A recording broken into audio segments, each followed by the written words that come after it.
Debate de la economía, con Jordi Benítez.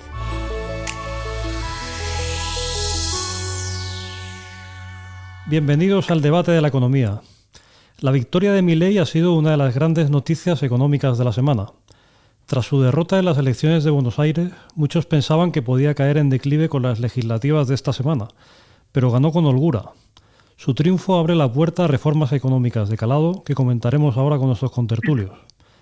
Mientras esto pasa en Argentina, en España hemos visto que se enfría el crecimiento de nuestra economía, solo ha crecido un 0,6% en el tercer trimestre. Además, la inflación sigue subiendo y alcanza su tasa más alta de los últimos 16 meses. Los jóvenes son cada vez menos propietarios de una vivienda porque no pueden, según el reciente informe de ESADE. Son noticias poco alentadoras que contrastan con la encendida escalada de la bolsa, que sigue batiendo récords históricos. Para hablar sobre todo ello, tenemos hoy con nosotros a José Ramón Pin Arboledas, profesor del IES. Bienvenido, José Ramón. Pues aquí estamos. Y a Diego Barceló, economista y profesor de la Universidad CEU San Pablo. Bienvenido, Diego. ¿Qué tal, Jordi?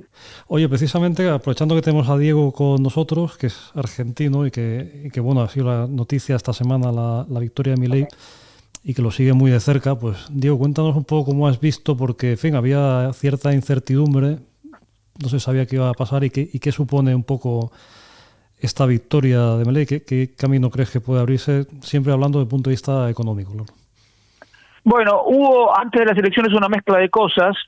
En primer lugar, tal vez un exceso de confianza por parte del gobierno antes de las elecciones de septiembre, que fueron las elecciones para elegir la mitad, para renovar la mitad de la legislatura. Es como si era como la legislatura autonómica de la provincia de Buenos Aires.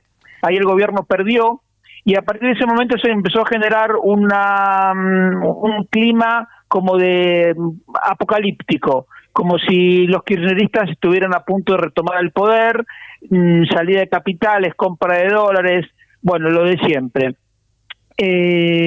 Afortunadamente el gobierno de Milei fue muy hábil en gestionar a tiempo un apoyo financiero increíble, extraordinario por parte del Tesoro de Estados Unidos, digamos, porque ha sabido jugar las cartas del contexto geopolítico en Iberoamérica. ¿Y qué pasó? La opinión publicada bien hacía lo suyo y hacía pensar que el gobierno se aproximaba a una nueva derrota en las elecciones nacionales, digamos, del pasado domingo. Bueno, los resultados fueron muy buenos, incluso mejores de los que esperaba el gobierno, pero en parte esa sensación está exagerada por lo que decía de la opinión pública y el clima apocalíptico exagerado que se había creado. Ahora, con estos resultados, ¿qué es lo más importante? Que el gobierno tiene diputados y senadores suficientes para protegerse del rechazo a los vetos. Esto es un poco complicado. El Congreso, cuando estaba dominado por los kirchneristas, aprobaba leyes que implicaban aumento de gastos, con el único objeto de romper la principal herramienta de política económica del gobierno, que es el superávit fiscal. Entonces, el presidente Milei vetaba esa ley, pero el Congreso podía insistir con con al menos 2/3 de los diputados y senadores para rechazar ese veto. Bueno, ahora Milei está blindado para eso, digamos, el Congreso ya no tiene capacidad, ya no suma 2/3 para rechazar los vetos. Sin embargo, eso no quiere decir que tenga fácil aprobar grandes reformas. Si quieres, bueno, yo creo que un momento y luego hablamos a ver qué puede venir a partir de ahora. José Ramón, vale.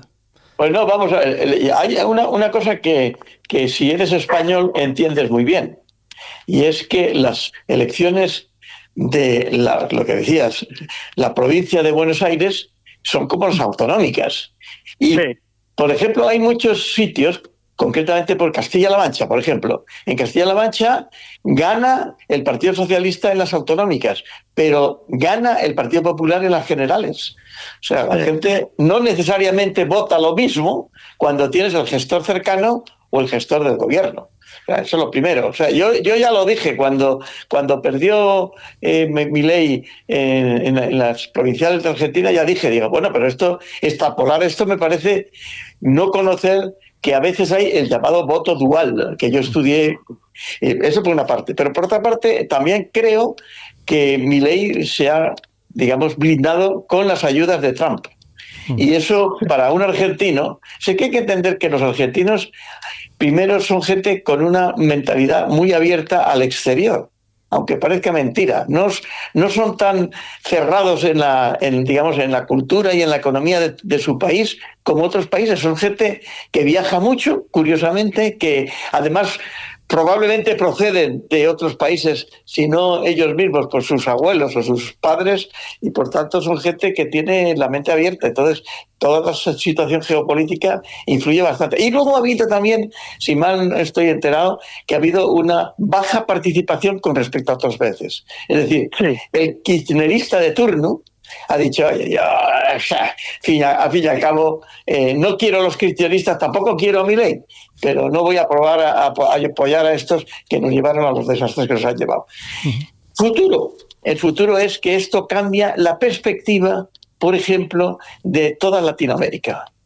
Latinoamérica hasta hace 5 años era un país o una zona de, digamos, votación y de gobiernos que iban avanzando izquierdistas.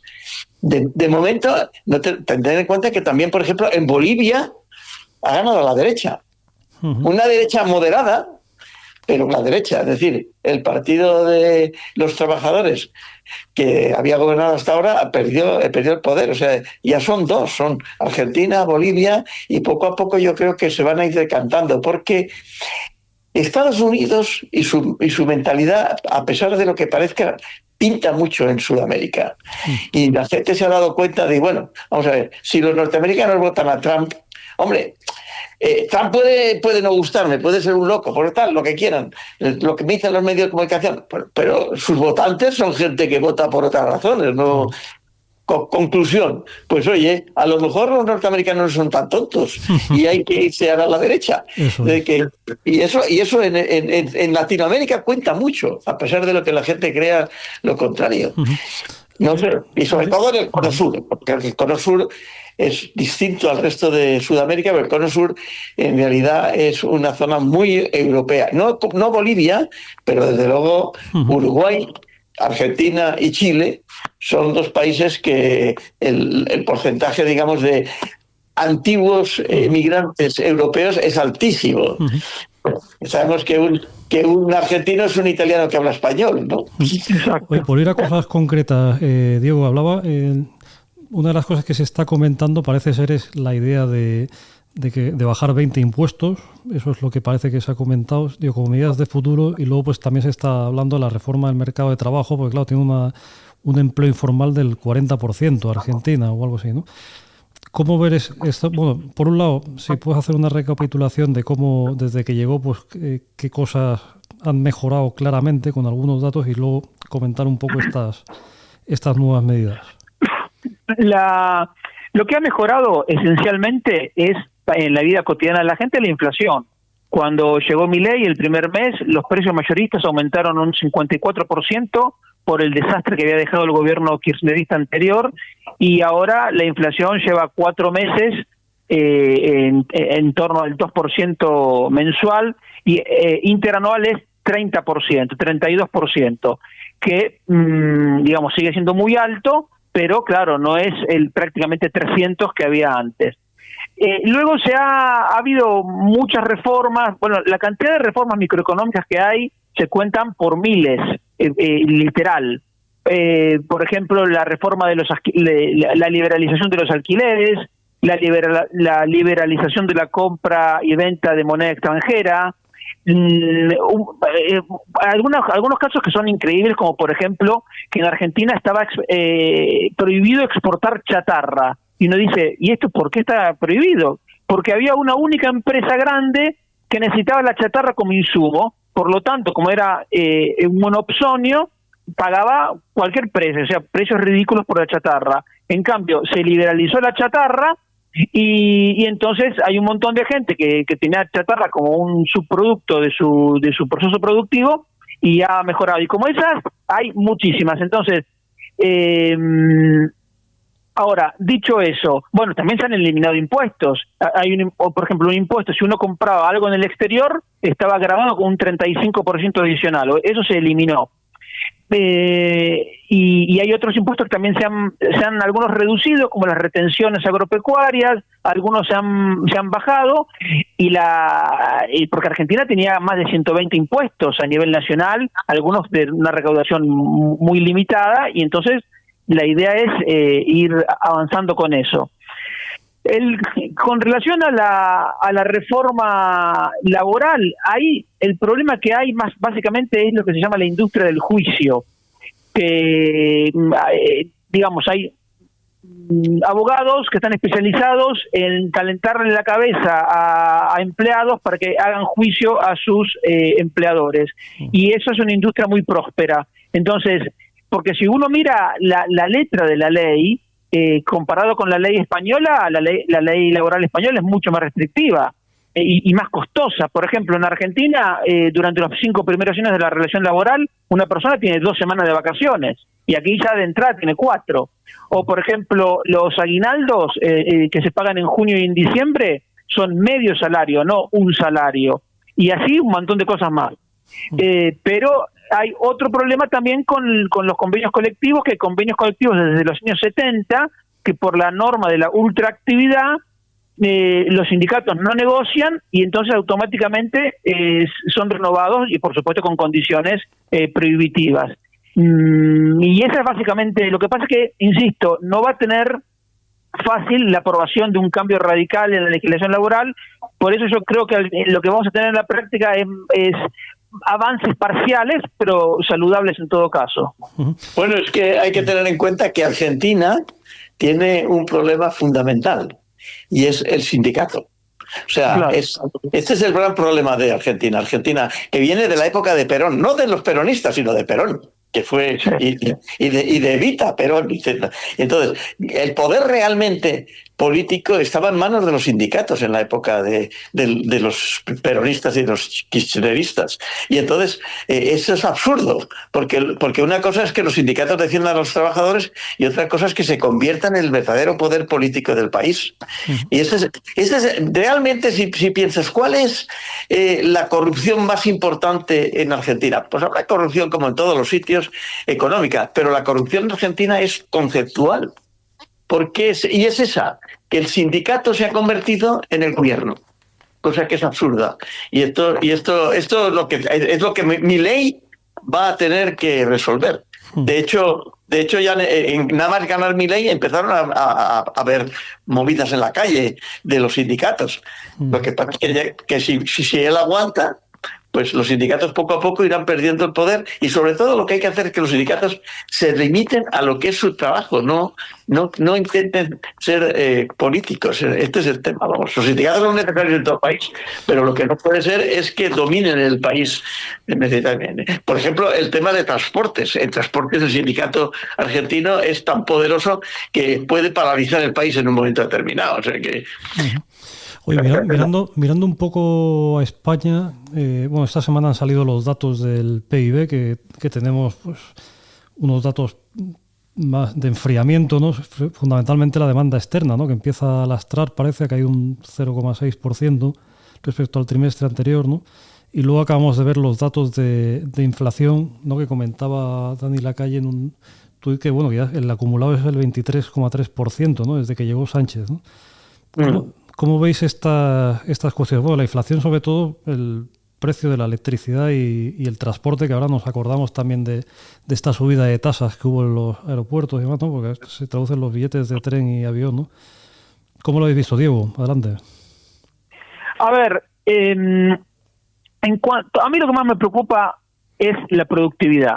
Porque si uno mira, más allá de que estamos hablando de datos provisionales, todavía el tercer trimestre, y el INE últimamente ha revisado, digamos, en buena proporción los datos que publica como provisionales. Entonces, pero bueno, digamos, yo no veo tan mal el avance del nivel de actividad, más allá de que aflojó en el intertrimestral, porque el interanual es más o menos igual que en los 2 trimestres anteriores, está en 2,8, el consumo de los hogares crece por encima del 3, si bien es verdad que en el caso de la inversión hay un poco de efecto escalón, porque el tercer trimestre del 24 fue flojo, pero bueno, el equipo de transporte está subiendo a 2 dígitos, las exportaciones están un poco débiles, pero bueno, van creciendo al 3, y lo que mencionabas del sector exterior es porque las importaciones sí están creciendo más fuerte. Pero más allá de eso, cuando uno mira el PIB dividido por la gente que trabaja, la productividad está creciendo. Entonces, ese es el problema. O sea, una economía donde hace falta más gente para producir lo mismo, y eso no va bien. O sea, de hecho, Diego, lo que ocurre es que, por ejemplo, comparas con Polonia, que es curioso porque yo estoy en un estudio con Polonia. Polonia crece aproximadamente más o menos lo mismo que España. Lo único que pasa es que la población polaca no crece. Se está muy estable. ¿Qué pasa en España? Al revés. Que crecemos más o menos lo mismo, pero en los últimos años hemos pasado de 48 a 50 millones de habitantes. Y sobre todo hemos pasado de 48 a 50 millones con muchos inmigrantes que vienen a trabajar.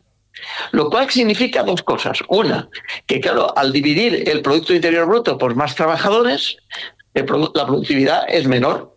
Eso está claro. Y segundo tema, hay una presión para los salarios, porque en el momento que hay más oferta de trabajo, los salarios, a pesar de la subida del salario mínimo interprofesional y todo lo que quieran que hace el gobierno, los salarios están contenidos, lo cual por una parte tiene un inconveniente para la clase trabajadora, pero tiene una ventaja para las empresas que están creciendo en sus beneficios. Por ahí la subida, por ejemplo, de la bolsa que ha comentado. Efectivamente.